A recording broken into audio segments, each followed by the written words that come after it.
मैं इन सब चीज़ों पे ज़्यादा यकीन नहीं करता। पर लेकिन ये है, जो हमारे गांव में बड़े बुज़ुर्ग हैं उनकी ही चलती है, और जो हमारे मुखिया हैं, घर के बड़े हैं, तो उनके कहना तो हमको मानना ही पड़ता है। अगर वो कहते हैं कि रात को कोई बाहर नहीं जाएगा, तो वैसा ही होता है। रात को ना कोई बाहर जाता है और ना ही कोई बाहर का आदमी घर में आता है, क्योंकि गांव वालों को ये डर है कि वो बुरी शक्तियाँ गांव पे कोई बुरा प्रभाव न डाल दे। कहा जाता है कि जो हमारे घर के बड़े बुजुर्ग हैं और हमारे गांव के जितने भी बड़े बुजुर्ग हैं, वो सारे इन घटना से पराजित हैं। उन सबों ने उस चुड़ैल को देखा है। तो चलिए आज मैं बताऊंगा आपको कि मैंने भी उस चुड़ैल को देखा है और मैंने किस तरह देखा था। आज आपको यही बताने जा रहा हूँ। तो बात कुछ है, सोमवार का दिन था। रोज की तरह मैं खेतों में काम करवा के आया था पापा के साथ, और खाना वाना खा के हम सब थोड़ी देर आराम करने के लिए गए, और आराम करके हम दोबारा शाम के टाइम खेतों में पानी डालने चले गए। अब आपको एक बात बताना चाहता हूँ। पानी डाल कर जब हम आते थे, तो हमको आने के बाद हम कहीं पे घूमने चला जाया करते, क्योंकि 2-1 घंटे का ही काम होता था और उसके बाद हमारा फालतू टाइम रहता था। लेकिन 7, 6, 8 के बाद अंधेरा होने से पहले हमें घर आना होता था, तो हम वैसा ही करते थे। हम अंधेरा होने से पहले घर पे आया जाया करते और आराम से खाना खाकर सो जाते। ये रोज़ का काम था। लेकिन मैंने अपने साथियों के साथ एक प्लान बनाया कि गांव के लोग ये तो पागल हैं, ये भूत प्रेत इन सब चीज़ों पर यकीन करते हैं। चलो आज हम देखते हैं कि कौन सा भूत और कौन सा प्रेत। आज शाम सारे घर के बाहर उस जंगल में चलते हैं। तो इतने में मैंने बोला था, तो इतने में मेरे एक दोस्त ने कहा, अरे उस जंगल में जाने से क्या फ़ायदा, अगर तुझे भूत देखने हैं तो हमारे गांव में देख ले, यहाँ पे ही काफ़ी सारी चुड़ैल घूमती है। तू समझ नहीं रहा मेरी बात। मैंने उससे कहा, गांव में तो लोग बता ही रहे हैं, और अब सोच हम लोगों को बताएंगे कि हम जंगल तक में रात बिताई, तो गांव में तो हम 1-2 घंटा रुके थे।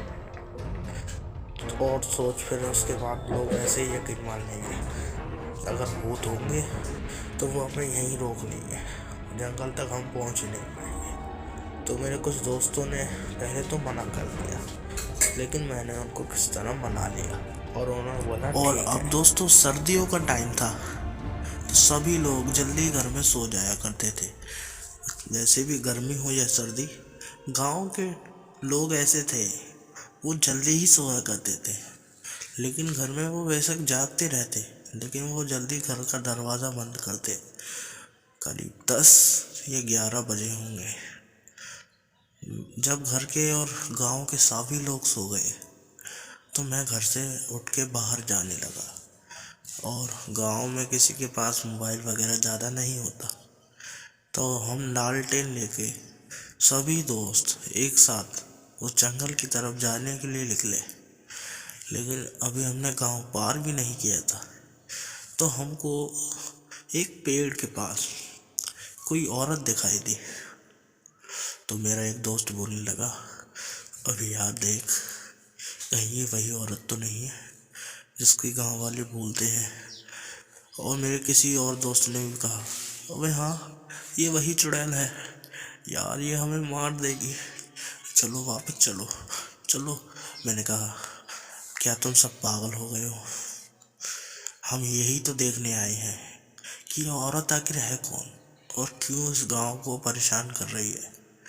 इसकी वजह से सभी घर में इस तरह पैक हो जाते हैं जैसे मानो ये गांव इसी का हो।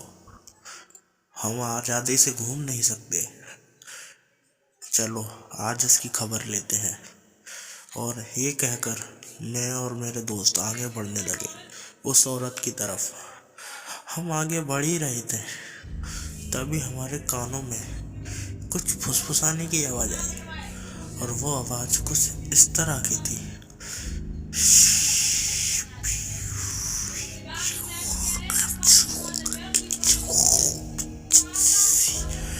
और ये सभी दोस्तों ने सुनी थी।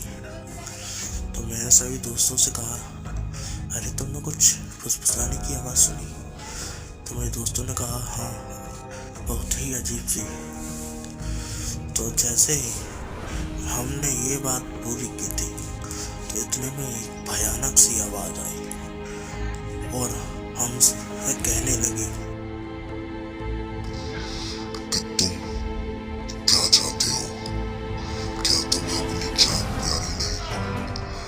आइंदा से ये गलती मत दोहराना और दोबारा रात के समय अगर इस गाँव में दिखे तो जमीन के अंदर गाड़। और इतना सुनकर हम बहुत डर गए और हमने जोर से चीख लगाई।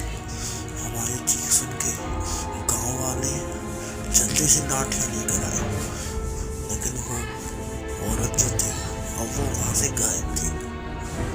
तो हमने सारी घटना गाँव वालों को बताई कि हमारे साथ क्या हुआ था। तो गाँव वालों ने कहा, देखो बच्चों, तुम अभी इतने भी बड़े नहीं हुए जो तुम सारे काम कर लो। कुछ बात ऐसी होती है जो बड़ों की माननी चाहिए जीवन भर, क्योंकि बड़े हमेशा अच्छे के लिए कहते हैं। और तुम अगर आज भी गलती कर रहे थे, भगवान ना करे अगर आप तुमको कुछ हो जाता तो तुम्हारे बिना हमारे और तुम्हारे माँ बाप का क्या होता। तुम इस बात का हमेशा ध्यान रखना। और तुम जानना चाहते हो कि वो औरत कौन है, तो सुनो, मैं बताता हूँ। दरअसल हमारे गांव के जो पहले मुखिया थे वह उनकी पत्नी है। गांव के मुखिया की पत्नी? मैंने उनसे कहा, तो गांव के मुखिया की पत्नी तो अभी भी यहीं खड़ी है। तो उसने कहा, ये मुखिया नहीं, इनके पापा जो उनसे पहले इस गांव के मुखिया थे, और उनकी माँ ने, यानी कि इन मुखिया जी की माँ ने और जो पुराने मुखिया थे उनकी वाइफ ने आत्महत्या कर ली थी उस पेड़ पे फांसी लगाकर। और उसका कारण ये था कि उनका जो भाई था वो शराब के नशे में बाइक से एक्सीडेंट में मारा गया और वह अपने भाई से बेइंतहा मोहब्बत करती थी। इसका सदमा वो बर्दाश्त नहीं कर पाई और उन्होंने अपनी जान दे दी। इसके बाद मुखिया जी ने अपने बेटे को पाला और एक दिन उनकी भी मौत हो गई।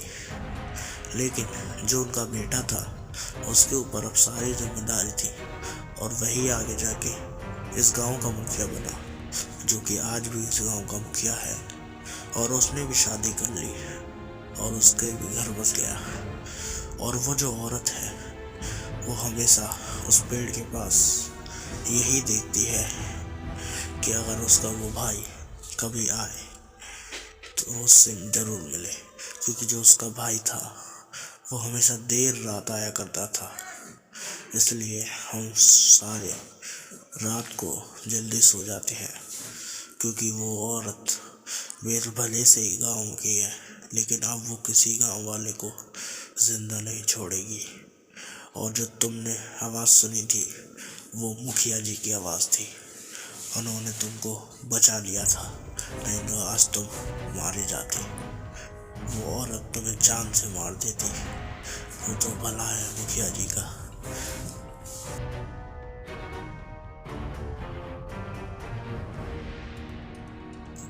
दोस्तों, ये थी आज की भेजी 2 सच्ची और डरावनी घटना। और भी ऐसी कहानियाँ देखने के लिए हमारे चैनल RD रिएक्शन को सब्सक्राइब करें और शेयर करें कहानी अपने दोस्तों में और अपने फैमिली ग्रुप में। तो उम्मीद करता हूँ ये कहानी आपको अच्छी लगी होगी। तो चलिए मिलते हैं किसी नई कहानी में।